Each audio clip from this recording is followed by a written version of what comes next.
Industrial development has been a controversial topic in the Lawton community recently, more so now with the city pushing a CIP extension, with the topic getting the highest base funding of the proposal. So to share some of the community's concerns and learn more about what this money would go to, I sat down with Richard Rogalski, the executive director of the Lawton Economic Development Authority. I go out and ask people who say that they're voting no to the CIP.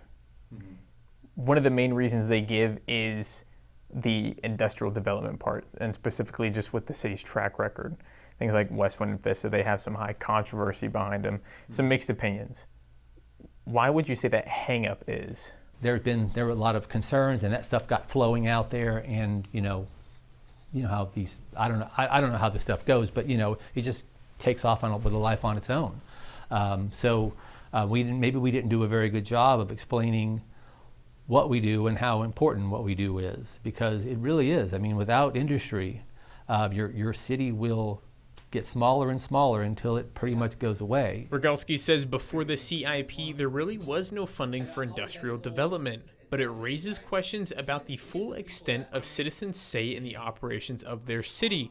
The most recent controversy concerned Westwood Elements, the critical metal refinery, with many who say they didn't have a voice in the matter. However, Rogalski says they did, just not in the way they think. Should citizens get a say in whether or not an industry comes into their city? Absolutely. The answer is absolutely yes. But I disagree in the path, or rather I'm not really disagree, but I'm saying they already did. I mean, they did have a say in it, and they executed their say. I mean, every one of these agreements is approved by the city council, and every city council member is elected by the citizens. They represent the citizens of the community. So that's how we do things here, right? That's our system of government. I spoke with a few people who did not want to go on camera, but said council should be more inviting to actual discussion. Unfortunately, with industrial development comes a lot of unknowns to the community, and some have said when the topic finally reaches the council floor, it's too late to bring up concerns. With people wanting high-paying jobs in the community, but also really wanting to be more involved in that process, where do you guys either find a balance or try and meet those expectations? I think we can have meaningful conversations about the type of industry we want.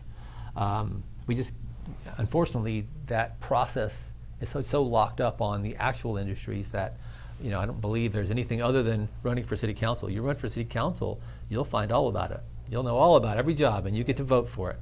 Through my conversation with Rogalski, it's evident the concerns lie in how confident people are and how well council represents their constituents.